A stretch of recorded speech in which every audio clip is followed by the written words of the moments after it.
It's December 23rd. It's 2 days before Christmas and my wife has abandoned me. I'm trapped in mall traffic, sitting behind the wheel, and in the back seat of my car are truly two of the most despicable and annoying human beings I have ever met in my life. My children.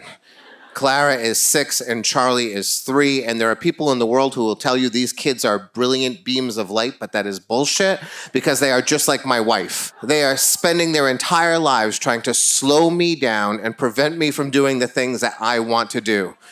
These are children who literally stop and smell the roses. My wife takes them to flower shows because they ask to go to flower shows. They stop me in parking lots and say, "Look, Dad," and point to the clouds and say, "That cloud looks like a teapot. Take a picture." And I think I just want to get in the store. And they talk to everyone. They talk to random strangers all the time. They are dangerously friendly children. And my wife loves babies, and she's given this to my daughter. So everywhere we go, my daughter stops mothers with infants, and she has conversations with them like, "What's the name of your baby? And how old is the baby? And breast or bottle feeding?" She's 6 years old, and she's just talking to everyone.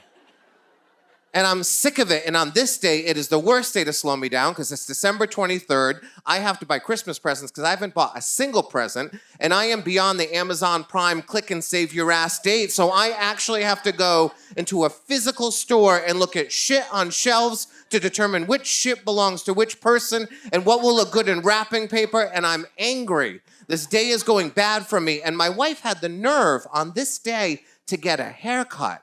And when she goes to get a haircut, it is a 3-hour ordeal. She is a woman with short black hair. All she gets is a trim, the trimmiest of trims, a trim I don't even notice most of the time, but it takes 3 hours because she begins the process with someone who says, "What are your goals for today?" That is shit that I cannot abide by.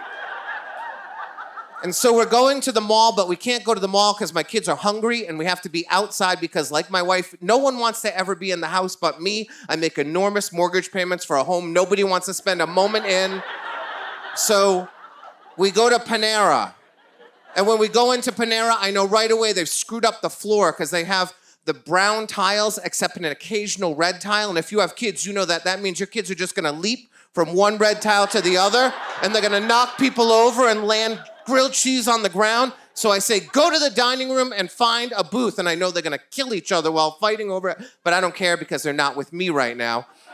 So I go to the cashier and she's new, I can tell because she's nervous, and so now I'm nervous. And I start giving her the order and I say, "Listen, my daughter is allergic to peanuts. Can you please note it on the order?" And she looks and she says, "Well, you didn't order anything with peanuts." And I'm like, ah. I say, "I know, but could you just note it because she's allergic and it's a good idea." And she says, "Well, you really didn't order anything with peanuts." And what I want to say to her is, "Listen, lady, there is a substance in this world that's basically in every food, as far as I can tell, that will kill my daughter if she eats it. So could you please just fucking put peanuts on the order?" But I don't do that because I'm a better person than that. So I charge past her. I go past the counter and into the employee area. I take 2 steps into the kitchen and I go, "Listen, you're gonna make a grilled cheese, and when you do," and then the manager's right in front of me. And she says, "Sir," and I say, "No, you don't understand. Your cashier will not put peanuts on the order, and my daughter's allergic, and she's not gonna die today." And the manager, to her everlasting credit, softens. And she says, "Sir, I understand, and I will take care of it, but you need to get out of my kitchen right now." And she's right, I'm crazy, and the kids have made me crazy. My wife has made me crazy. I get out of the kitchen.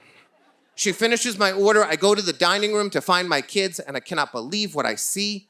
They have chosen a booth in the back. Clara is on one side, Charlie is on the other side. And in between, there is a woman who I do not recognize and an infant. They are sitting with strangers.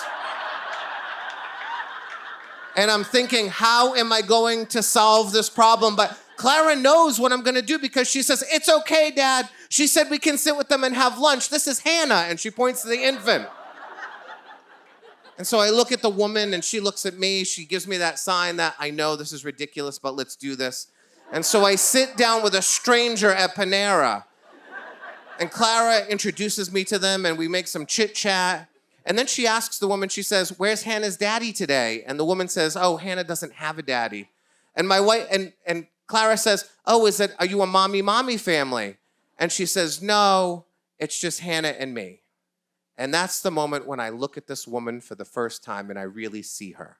And I see the bags under her eyes and the slumping shoulders. And I see the stuff that she has everywhere. She's got the stroller and the car seat and the diapers and all the plastic paraphernalia that we need to keep kids alive today. The pacifiers and the bottles, all stuff that I haven't seen in a little while because my kids are older.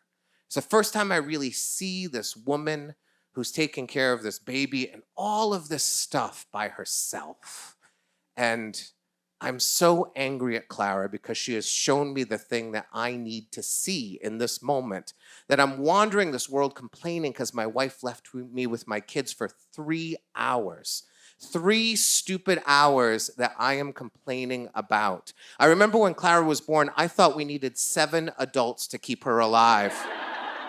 And this woman is doing it on her own, and she's smiling, and she is chatting with my daughter in a way I have not chatted with her all day.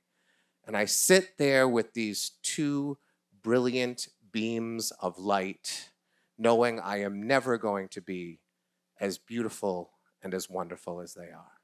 Thank you.